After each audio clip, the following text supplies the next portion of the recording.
Ora bem, grande Cerzedelo, os meus parabéns por estares com a máscara, é um bom exemplo de pedagogia.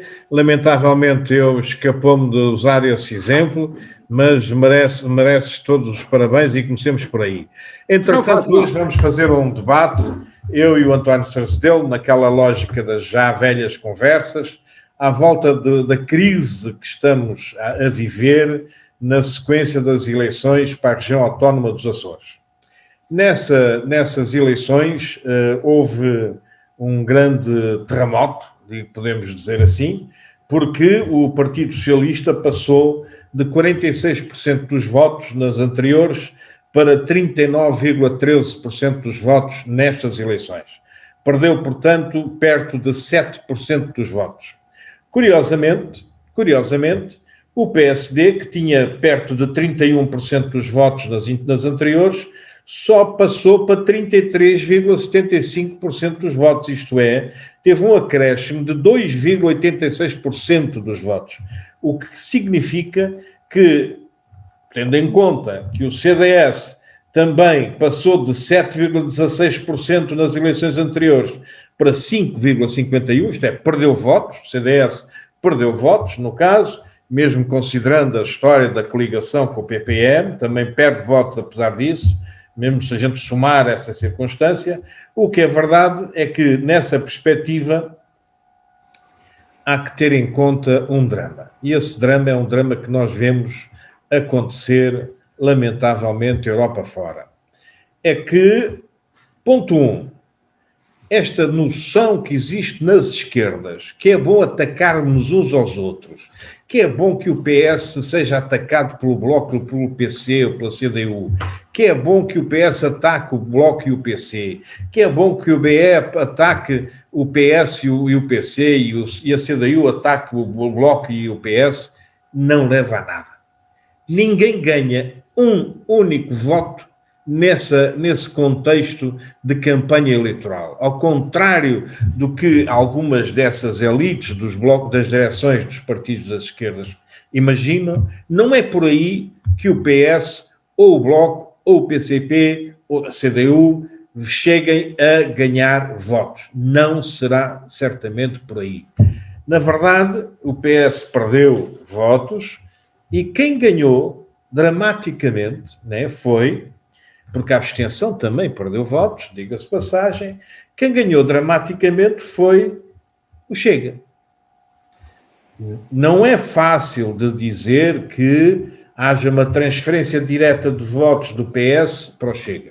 Não é linear, não fiz essas contas, não me compete a mim fazer essas contas, mas é importante ter esta realidade presente, porque pode ter acontecido que o eleitorado do PS tenha ido para a abstenção e que uma parte do eleitorado tradicional da abstenção tenha ido para o Chega.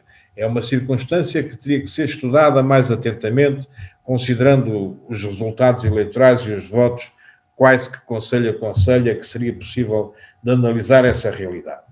Mas é importante ter em conta, sobretudo, esta questão. Esta visão de que andamos aqui aos encontrões no seio da esquerda entre o PS, o Bloco e o PC, a CDU, francamente não traz nada de positivo, nem para o PS, nem para o Bloco, nem para a CDU. A CDU, no caso, convém também explicar, ao contrário do que se possa imaginar, a CDU, a única coisa que aconteceu é que teve uma distribuição de votos muito equilibrada, tendo perdido votos numa das ilhas, no caso concreto. Por exemplo, a Iniciativa Liberal tem um deputado, mas no fundo tem votação em duas ilhas, né? Em duas ilhas, portanto nem sequer é um partido com grande significado do ponto de vista dos Açores, no caso. Mas esta realidade é uma realidade que nos leva a ter que refletir também de uma outra forma. E é a questão que eu também queria deixar aqui assim, para depois conversar com o António Cerzedelo. Sejamos claros, o representante do Estado nos Açores é eleito pelo Presidente da República. E o representante do Estado dos Açores tomou uma decisão ilegal e inconstitucional. Porque, na verdade, considerando aquilo que é a regra de ouro do parlamentarismo português, no caso, o partido maioritário vai à Assembleia da República, no contexto global, ou da Assembleia da região autónoma, apresenta o seu governo e é aprovado ou chumbado esse governo. Na sequência de ser chumbado, se for chumbado, então nessa altura o segundo partido vai apresentar o seu governo e é aprovado ou chumbado. Não é possível saltar por cima desta realidade. É um favor inútil que se está a fazer à circunstância do presidencialismo a Marcelo Rebelo de Sousa. Mas fico-me para já por aqui. Meu querido António Sarzelo, é a tua vez de entrares aqui na conversa.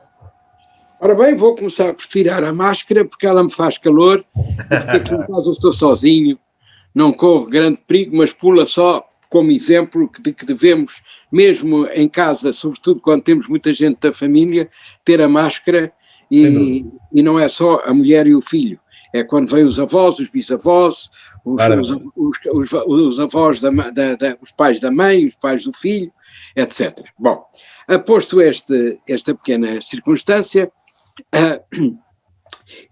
essa é a última tua frase que tu disseste sobre a forma como deveria ter sido conduzido a entronização do partido que haveria de governar, realmente era essa a ética constitucional. Só que há aqui uma coisa que não podemos esquecer, é que o professor Marcelo é um dos fundadores e foi secretário-geral do PSD durante muitos anos.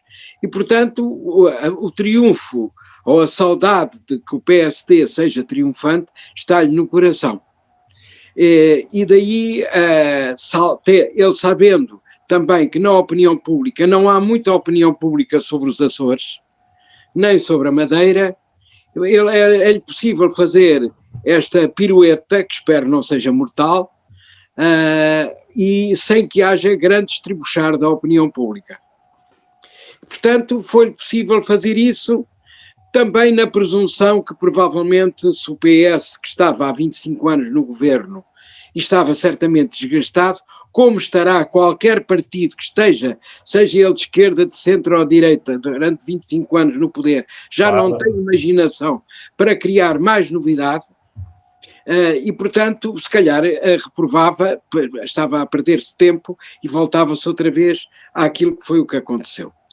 Mas realmente o mais importante é também para mim pensar que o PCP perdeu votos, seria de ver em que ilhas é que foi e em que ilhas é que o Chega chegou, porque na verdade sempre que o PCP perde votos, o Chega aumenta. Para mim há uma leitura de dois radicalismos. Os militantes do PC ou simpatizantes que querem ser radicais e que já não encontram esse radicalismo no PCP e que vão para um outro partido radical, que é o Chega. Na verdade, ambos têm algumas questões em que se roçam um pelo outro. Não tanto, talvez, o PCP em Portugal, mas a doutrina que o enferma do marxismo-leninismo, que também é antiparlamentar. Ou melhor, é a favor do partido único. E não permite que haja regimes liberais. Aliás, eles estão sempre a discutir contra a Europa do mercado comum, a vociferar contra a Europa do mercado comum, justamente porque é uma conjugação de regimes liberais, uns mais liberais ou menos do que outros, mas é uma coligação de governos e de países liberais, e o PC está sempre, em Portugal, a tentar que saiamos do mercado comum, ou da Comunidade Europeia. Por uma razão, quanto a mim, simples, pode ser uma leitura errada, o país isolado é mais fácil de conquistar. Por outro lado, a grande novidade é o aparecimento do Chega, mas temos de começar por caracterizar o Chega. O que é que o Chega tem de diferente dos outros partidos? declaradamente, porque alguns dos outros são também chegas, ou chegados ao Chega, mas não o declaram. Para mim, os chegas são, primeiro de tudo, populistas. E quando se é populista, o exemplo máximo é o Trump, e depois o exemplo secundário, que é uma cópia má do Trump, é o Bolsonaro. Quando são também antiparlamentares. Todos eles dizem que lutam contra a corrupção, mas os próprios líderes são corruptos. Veja-se o caso do Trump, como ele fez com os impostos, pagava 750 euros de impostos, que até eu, que sou um pobre professor, paguei mais em Portugal, e estou a dizer um pobre professor, não estou a comparar-me com aquelas pessoas que, coitadas, ganham 650 euros. Mas, digamos, não sou um rico professor. Claro. A minha pobreza tem a ver com o ordenado, mas não estou a chorar. Não estou a chorar. Tenho um ordenado de professor que, pronto, é o que é. Mas, É mau, é insuficiente. Eu já não digo para mim que estou reformado, mas digo para os meus colegas e camaradas que estão no ensino, têm que chegar a 25 anos ou 30 para poderem ganhar aquilo que eu ganhava. Precisamente. Se tiver mulher e 2 ou 3 filhos, e era necessário que pudéssemos ter 3 filhos, porque estamos a cada vez a perder mais filhos e, portanto, a haver menos população jovem, já com esse salário mais alto as pessoas podiam pensar de outra maneira de construir a sua família. Mas não era disso que estávamos a falar. Eles são contra todos os regimes liberais porque os acham todos corruptos, como eu disse. Mas eles próprios, os líderes, são corruptos. E é por isso que querem acabar com o parlamentarismo. Ora, o parlamentarismo com que eles querem acabar é para instituírem o Partido Único. No caso dos comunistas seria o Partido Comunista, no caso dos populistas seria um partido fascista, ou pró-fascista, ou proto-fascista, como quisermos. Agora é preciso perceber de onde é que vêm as ideias deste Chega. E dos outros Chegas que há por aí, na Itália, na Espanha, na Hungria, e com várias versões. Versão católica, por exemplo, na Polónia. Claro. Apoiando-se também numa igreja que já está a ser ultrapassada, mas que é uma igreja que houve e ainda há, inclusive em Portugal. Veja-se, por exemplo, o senhor Cardeal Patriarca, quando recebe o Chega, e até numa primeira fase aconselhou o voto no Chega. Depois alguém pontifício lhe puxou as orelhas e lá tirou isso a contrariado. Portanto, os temas que os inspiram são 2. Como teórico é o Bannon, que foi o primeiro teórico que apareceu como conselheiro do Trump na primeira fase, e depois ele foi obrigado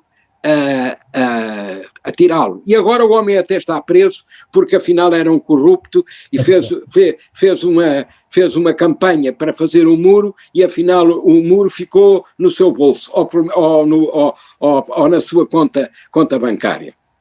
Por outro lado, estas questões que vêm dos Estados Unidos não chegam cá em linha reta. Elas têm um caminho sinuoso até chegarem cá, essas ideias. Passam pelo Brasil. E porquê no Brasil? Porque o Brasil é um país de língua portuguesa. E, ao passarem para o Brasil, os filhos do Bolsonaro, porque o Bolsonaro não pode tomar essa atitude, embora esteja por trás, criaram milhares de blogs, que são pagos por eles, que infiltram a net com meias verdades, meias mentiras, com meias coisas que uma população que não está bem adestrada intelectualmente e politicamente pode acreditar na parte pior.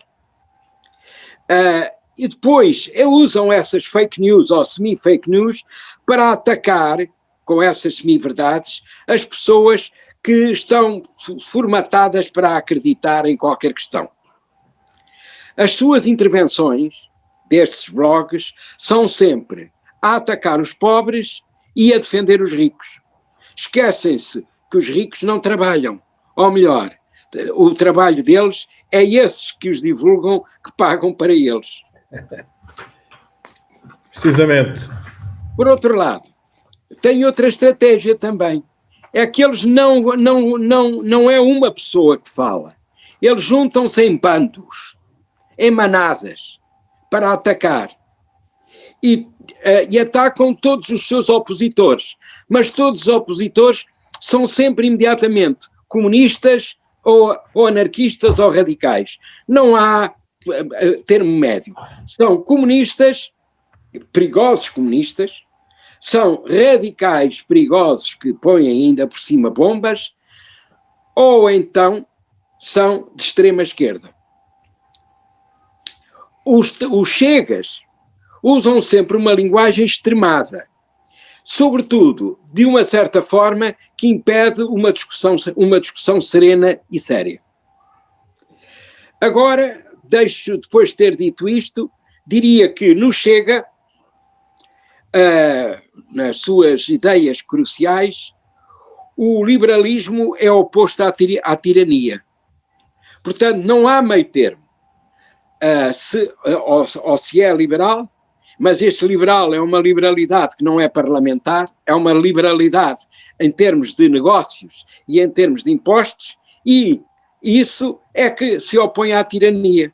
Quer dizer, todos os outros partidos que têm um outro ajuizar da realidade política são tiranos. Por aqui agora me fico para te dar a palavra, porque acho que já tirei muito tempo. Não tiraste, acrescentaste, que é um bocado diferente, meu caro. Mas, entretanto, realmente convém esclarecer aqui ou continuar a refletir sobre algumas temáticas curiosas. A primeira questão curiosa é o problema do Chega não é um problema pedagógico, ao contrário do que o senhor Rui Rio, que é, aliás, um líder político que eu respeito, porque, de facto, tem um conjunto de posições reformistas com as quais qualquer democrata não tem grande dificuldade em conviver com elas, mas o Sr. Rui Rio viu-se muito aflito e a direção do PSD ainda se viu mais aflita e é mais difícil de explicar porque é que raio é que, na circunstância dos Açores, não é possível um bloco central. É preferível um bloco de direita. É aquilo a que chamaram, na comunicação social portuguesa, uma geringonça de direita, felizes e contentes por terem a oportunidade de ter uma geringonça de direita. O que eles disseram quando a geringonça nasceu foi uma coisa inacreditável. Agora estão felizes porque é uma geringonça de direita. Foi posto pelo Paulo Portas. Foi ele aqui. É verdade. Mas a geringonça de direita é uma falácia. E porquê que é uma falácia?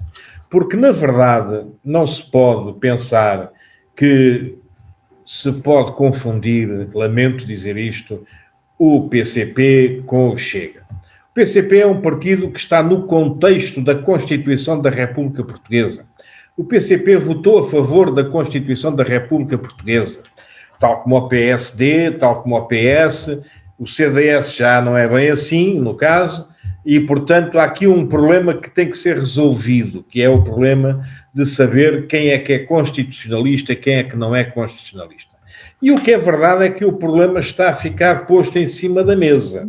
Na realidade, quando o Rui Rio diz mas eu também não me importo de fazer uma revisão constitucional, está a levantar um verdadeiro terremoto na sociedade portuguesa. Porque para se mexer na revisão constitucional é preciso haver uma votação que ponha em causa aquilo que são as tradições de 45 anos de democracia neste país. E o pôr em causa essas tradições põe em causa um outro problema nos Açores. Põe em causa se os Açores são Portugal ou não são Portugal. Não vale a pena esquecer a FLA. Vamos lembrar a FLA. A FLA era um grupo, no caso, que andou depois a apoiar o PSD durante muitos anos, assim como a Flama andou a apoiar o PSD na Madeira durante muitos anos. A FLA, no caso, é pela independência dos Açores, né? E, na realidade, é muito útil para alguns açorianos pensarem que é possível declararem a independência para depois irem encostar o rabinho aos Estados Unidos da América, mesmo depois de se ter constatado que para os Estados Unidos da América o porta-aviões Açores deixou de ser um porta-aviões e passou a ser um barquinho a remos, como se constata com o afastamento dos Açores dos interesses estratégicos dos Estados Unidos da América. Mas eles ainda acham que não, ainda acham que podem. E vêm levantar a questão da mudança. É absurdo imaginar que pode haver uma alteração de redução de deputados nos Açores sem que essa questão seja levantada no conjunto do país numa revisão constitucional nacional. E, portanto, o PSD está a fazer a maior batota imaginável para tentar justificar o injustificável. O António Costa, muito bem, recordou que Merkel disse ao partido da extrema-direita, a AfD, que nem pensar, vai lá para o teu canto. O Casado, do Partido Popular Espanhol, disse o mesmo em relação ao Vox, vai lá para o teu canto, não chateias a malta. E cá não. Cá, o grupo reformista, aquele que no fundo até tem, na minha percepção, alguma tradição democrática, no caso, vai repetir o erro que levou, no caso, ao afastamento do Bloco Central, entre o resultante da AD, surgida com Sá Carneiro. Essa questão, aliás, é uma questão curiosa, no fundo, é francamente estranho, porque coligações partidárias há às dezenas na Europa. A maior parte dessas coligações são feitas ao centro, é um facto incontestável. E mesmo o Partido dos Verdes alemão, por exemplo, é um partido duvidosamente à esquerda. É um partido com uma forte componente de esquerda, mas também com uma forte componente ao centro. E nessa perspectiva é por aí que, em não poucos Estados alemães, faz coligações com o partido da senhora Merkel. Cá em Portugal, no caso, o que estamos a assistir é um salto de raia e sem rede e, portanto, sem justificação que o PSD está a fazer para chegar ao poder. O PSD teve, no conjunto do somatório dos votos de toda a direita, 48,58% dos votos. O PS, no conjunto dos votos da esquerda, está na zona dos 46%, o que significa que perdeu muitos votos, no caso. A esquerda perdeu muitos votos, no caso, não é? E, na verdade, eu volto a dizer, para mim é duvidoso que não tenha sido uma boa parte do eleitorado do PS que não tenha passado, infelizmente, para a extrema-direita, para o Chega. Mais do que os votos da CDU, porque os votos que a CDU perdeu nem sequer são muito significativos e aconteceram numa ilha, que foi a ilha que costumava dar o deputado da CDU. Portanto, a questão central é a seguinte. Ponto 1. Uma revisão constitucional... Marcelo, vem cá. Uma revisão... Desculpa, algum problema? Deixei de te ouvir, mas parece que vou ouvir outra vez. Uma revisão constitucional, no caso, não pode ser regional. Uma revisão constitucional é obrigatoriamente nacional. Uma mudança de redução do número de deputados não é regional. É obrigatoriamente nacional. E, portanto, é uma batota incomensurável estar a dizer que não houve um acordo nacional com o Chega. Houve um acordo nacional com o Chega. E, na circunstância, mais grave do que isso, houve uma cedência por parte do PSD ao Chega nessa matéria. O mais grave a seguir é outra coisa. É que a instabilidade é óbvia. A instabilidade governativa, no caso nos Açores, é óbvia. A instabilidade está nos 28, né, com 2 deputados do Chega, que garantidamente vai, né, esfaquear, anavalhar por completo o PSD neste percurso. O PSD acabou de entregar o ouro ao bandido e o bandido vai tirar a caixa do ouro e depois vai à caixa da prata, depois vai à caixa do cobre, depois vai à peça de roupa, aos sapatos, às roupas, às calças, às camisas, às cuecas. O PSD vai ficar a zeros, né? A zeros. E essa realidade é uma realidade que me mete pena, porque eu acho que o reformismo de muitos do PSD é francamente importante para a sociedade portuguesa. E pronto, na circunstância destas matérias, há uma outra coisa que eu também tenho que dizer e que passa pelo seguinte: esta aproximação do partido, de uma parte importante da direção do Partido Socialista, felizmente não toda, mas de uma parte importante da direção do Partido Socialista ao Sr. Presidente da República das selfies, resulta também nesta votação, no caso, nos Açores. É tudo igual, somos todos iguais, é tudo a mesma coisa, são todos bandidos. É a política do populismo a ser justificada pelos socialistas. Não somos todos iguais, nada disso. Há diferenças ideológicas centrais e, no caso concreto, o senhor Marcelo Rebelo de Sousa é um senhor da direita portuguesa, nem sequer é do centro, é da direita portuguesa, e apoiar o senhor Marcelo Rebelo de Sousa é estar com a direita. Essa é uma realidade que não se pode fugir. Há algum problema contigo, Sr. Zedelo? É que desapareceu o som. Oh, estás-me a ouvir? Eu estou a ouvir perfeitamente. Pronto, eu tinha a impressão que não me estavas a ouvir e levantei-me para carregar no botão para me fazer ouvir. Eu não sei se te ouvi completamente tudo o que disseste, mas percebi que para ti algumas das culpas, ou mais das culpas, são do Marcelo, atual presidente, que já está a fazer campanha. Isto também se insere na campanha dele, não é? Claro.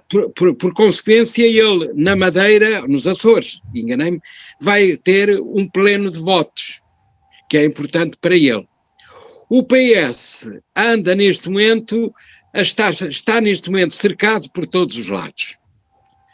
Na verdade, mesmo os partidos que dizem que o apoiam-no ao pé coxinho. Sim, claramente. É um problema que a esquerda portuguesa tem. O Bloco fez o que fez e não é fiável agora, a partir de agora. Não se sabe o que é onde é que ele parará, aonde é que ele chegará. O PC, enfim, em certas coisas tem tido uma maturidade bastante grande, mas noutras não tem tido. E a prova disso é que está a baixar em votos, largamente. Sendo possível que nestas eleições suba por causa do Bloco, porque muita gente que ia votar Bloco passa a votar PC. Põe a mão no nariz, ou melhor, tapa o nariz com os dois dedos e vota, e os olhos, e vota no PC, porque não querem votar no PS. O PS está a ficar uma manta de retalhos. Tem PS da direita, que aliás até estão a apoiar a Ana Gomes, com algum espanto meu. Tem um PS do centro que provavelmente vota Marcelo, e agora também tem um PS de esquerda, pró-bloquista, que com o que aconteceu com o Bloco vai votar na Ana Gomes ou vai votar no Marcelo. Estamos perante um ladrilho imenso de casa de banho em que há várias cores. O problema é que podiam ser cores que se podiam conjugar, mas são cores muito dispares. Não, foram apanhados os azulejos foram apanhados num contentor da rua depois de se ter desfeito uma bonita casa de banho. Ora bem, agora é preciso ver, há aqui uma coisa que está em jogo, como esteve em jogo na América com o Trump. É a forma como esta questão do coronavírus será resolvida. Se ela for resolvida, não digo se fosse com sucesso pleno, a gente levava o PS num andor. Mas se for resolvida com alguma displicência, com poucos mortos e não muitos doentes, o PS tem garantido a vitória. Mas não será uma vitória muito grande. É vencedor como é o dos Açores. Sem dúvida. E depois tem que encontrar parceiros. E depois estes parceiros, alguns, são parceiros exclusivamente ideológicos. O PC só fala na classe operária. É exclusivamente a classe operária. Mas hoje a classe operária é uma classe eletrónica. que trabalha nas grandes fábricas não digo a ganhar muito bem, há uns que ganham realmente muito mal, mas alguns outros já têm carros bons, já viajam aos fins de semana, ou para o Algarve, ou para o Minho, ou para onde quiser que seja, ou para o estrangeiro. A classe operária de hoje já não é a que era. Nem as mulheres de hoje, que o MDM defende, são a maioria das mulheres. A mulher que o MDM ainda defende ou defendia era a mulher agrícola do Alentejo da jornada das 6 da manhã às 6 da tarde, comia uma sardinha ao almoço. É verdade. Hoje temos mulheres que são farmacêuticas, temos mulheres que são enfermeiras, temos mulheres que são médicas, temos mulheres que são até diretoras ou presidentes de companhia, temos mulheres que são mulheres adias, temos mulheres que são velhas e não são nada, nada no sentido de profissional, mas que ajudam profundamente a família, porque ficam com os netos em casa. Já não é a mesma placa da mulher que era há 30 ou 40 anos. E é preciso ter um discurso para todas essas mulheres, em algumas coisas, mas depois sistematizado conforme os grupos sociais em que se integram. Porque todas elas são mais ou menos discriminadas, mesmo as que são administradoras de banco. Sem dúvida. Agora, não é por acaso, agora deixa fazer uma pequena interrupção, não é por acaso que o Banco Central Europeu, no caso, é um painel feio de gente cinzenta, praticamente tudo homens. Desculpa a interrupção. Mas é mesmo. Ainda no Parlamento Europeu vê-se que estão a fazer um esforço. Até agora há uma senhora que é vice-presidente, que vai ficar presidente, que é uma transexual. Muito bem. É uma conquista imensa. E ela, se era vice-presidente, já tem uma experiência política que provou alguma coisa. Eu não estou na Alemanha para saber, mas que é importante. Mas é agora, dá 3 ou 4 anos, e essa transexual que sobe ao poder por causa da outra senhora que sai, ou outro senhor, vai ser duplamente atacada, não tanto pelas suas ideias, mas pela sua sexualidade. É verdade. Pode ter as melhores das ideias, mas quanto mais melhores forem as ideias, piores serão os ataques por ela ser transexual e não ser uma mulher ou não ser um homem. Embora, vou-te dizer uma coisa, felizmente, o Partido Democrático Americano, que é um partido com um leque vastíssimo de tendências no seu interior, foi capaz de fazer um consenso, ao que parece, porque o Obama se mexeu para que isso acontecesse, foi capaz de fazer um consenso entre o centro, que Joe Biden representa, e bem, no caso, com alguma esquerda que a nossa querida Kamala Harris significa. E traz para o poder um desvio à tendência trumpista, que é uma cidadã, enfim, chamam-lhe negra, não é negra, é mulata, no caso concreto, mulata de africano, de indiano e de europeu, mas é um passo em frente muito importante para a destruição desse mito do poder ser anglo-saxónico, no caso, e ser masculino nos Estados Unidos da América.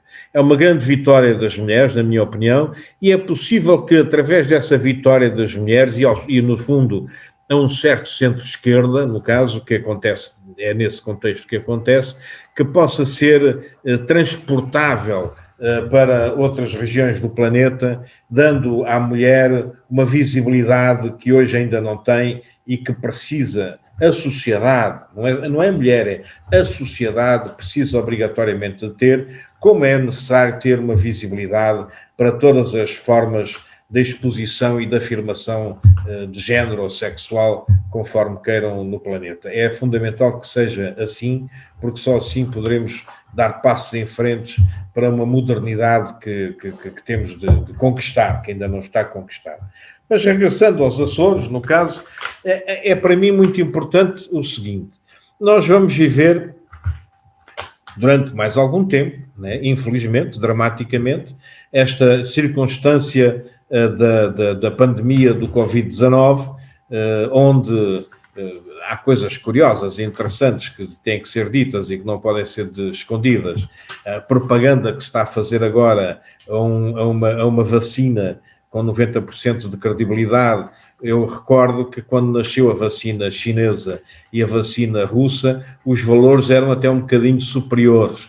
Na altura, quando foram afirmados a vacina russa e a chinesa, eram um bocadinho superiores. Mas pronto, que isto é a publicidade ocidental num tempo em que já não podemos ser ocidentais, temos que ser humanos, planetários. E nesse contexto, é bom que nos Açores os próprios açorianos percebam que já não são açorianos, são da expressão portuguesa, podem-se assumir como portugueses, são europeus e são planetários. E nessa perspectiva até com uma vantagem, porque na realidade a percentagem de açorianos no resto do mundo é provavelmente maior do que a percentagem dos açorianos nos Açores. E era bom que se aprendessem, que eles aprendessem nessa perspectiva. Viu-se que na campanha eleitoral dos Estados Unidos da América há muitos açorianos que estiveram com Joe Biden e explicitamente com Joe Biden, o que é francamente saudável, o que significa que também os Açores nessa perspectiva estão a mudar, o que quer dizer que a instabilidade global, local, regional e nacional é o que predomina. E nessa perspectiva é muito estranho, é francamente muito estranho, que o PS não perceba que encostar estritamente a um canto, como a ala direita do PS pretende, que é encostar o PS ao PSD, não resolve nada enquanto o PSD não mudar de mentalidade. Enquanto o PSD não deixar de ser o partido da tradição dos herdeiros do Marcelo Caetano. Enquanto o PSD for o partido da tradição dos herdeiros do Marcelo Caetano, este país será um país onde só pode haver coligações à esquerda e coligações à direita. E a responsabilidade dessa circunstância, só poderem haver coligações à direita e coligações à esquerda, é claramente, explicitamente, definitivamente do PSD. E o PSD tem que aprender essa verdade. O PSD tem que se tornar um pouco mais humilde para poder, de facto, haver uma governação mais estável. Até lá, as governações serão francamente instáveis e essa instabilidade resulta de, no PS, haver uma parte muito grande de dirigentes que são contra a esquerda e no PST haver uma parte enorme de dirigentes que são contra o centro-esquerda. E enquanto isso acontecer, nós vamos viver uma circunstância de grande instabilidade, porque as maiorias absolutas, tendencialmente, e à medida que a população vai ganhando saber e conhecimento, e cada vez mais isso é verdade, porque infelizmente é assim que estamos a viver, a juventude é cada vez mais culta, a juventude tem cada vez mais saber, mesmo que não o demonstre por razões várias. Enquanto isso acontecer, é evidente que tudo vai mudar, e vai mudar de uma forma que o PSD tem que aprender, que o PS tem que aprender, que a esquerda tem que aprender em geral. Não vale a pena pensarmos de outra forma. Acho que temos que passar por novas eleições para ver novos resultados e repensar muitas questões à esquerda e à direita. Sem dúvida. Porque esta direita ainda é uma direita herdeira da direita tradicionalista do Salazar, com um certo adjornamento, mas na verdade ainda está muito marcada por isso. Sem dúvida, sem dúvida. Uns com mais inteligência, outros com menos inteligência, mas está muito marcada. Esses 50 anos marcaram muito a cultura portuguesa e particularmente a cultura política. Absolutamente. Reparemos que, por exemplo, o Salazar morreu com uma fama de absolutamente incorruptível. Ele não precisava de corromper ninguém, ele era a corrupção. Ele era a corrupção. Mas vai-se ver, quando ele morreu, não deixou fortuna aos sobrinhos, nem aos netos, nem aos afilhados. Já o cardeal patriarca, a cerejeira, não pode dizer o mesmo. Mas olha que, na verdade, ele passeava-se bastante, trazia as suas namoradas de Paris para Portugal, pagava-lhes as estadias em Portugal e se calhar fazia o mesmo aos namorados, que no caso concreto toda a gente faz de conta que ele não tinha. Mas não interessa agora para o caso. O que interessa para o caso é que, na verdade, é como tu dizes e bem. Infelizmente, a direita portuguesa ainda não se libertou do salazarismo. E enquanto não se libertar do salazarismo, vamos andar nesta fantochada triste, cinzenta, como dizia o Jean-Paul Sartre ou Simone de Beauvoir, um dos dois, quando visitou Portugal pela primeira vez e disse que isto era um país triste, cinzento, com os homens todos vestidos de preto e gravatas escuras, o que é uma imagem horrorosa do nosso país. E para mim é uma imagem verdadeira, porque como eu vinha de Angola, no caso, olhava para Portugal e ficava siderado como é que Portugal era a liderança do império e tinha um povo tão miserável, tão esfaimado, tão sem sapatos, tão descalço, tão cheio de frio, como era o povo português na década de 50 e na década de 60, cada vez que eu vinha com os meus pais a Portugal. Caríssimo, muito obrigado, estamos a fechar, não sei se queres dizer alguma coisa mais. Não, mais nada. Tenho a dizer, subscrevo 90% das tuas palavras, não sei se é 100%, porque às vezes também me escapou o som de algumas palavras, mas quando eu vejo aqui na internet alguns slides ou alguns filmes, os saudosos anos 60, os saudosos anos 70, com meninas a dançar muito bem e com rapazes a dançar com elas, e essas pessoas a dizer-me que saudades que têm daquele tempo, eu realmente aí digo, olha, não tenho saudades nenhumas. E nesse tempo eu vivia bem, mas não tenho saudades. Porque agora sei que enquanto eu vivia bem, havia pessoas que estavam descalças, que não podiam ir para o liceu, nem sequer para a escola primária, as mães que trabalhavam de dia à noite para ganhar o seu dinheiro, os maridos que tinham que estar calados porque se levantassem a voz eram incomodados pela PIDA, a rádio, a censura que era permanente. Não vejo beleza nenhuma nesses anos 60, mesmo que eu tivesse andado nesses bailes. Além do ridículo que é 48 anos de poder e só ter 60 km de autoestrada. É a coisa que eu acho mais espantosa, é um regime que nem sequer é capaz de ir aos 100 km de autoestrada. António Sarzedelo, muito obrigado, um grande abraço. Vamos para a semana continuar as nossas... Até à próxima semana. Até à próxima.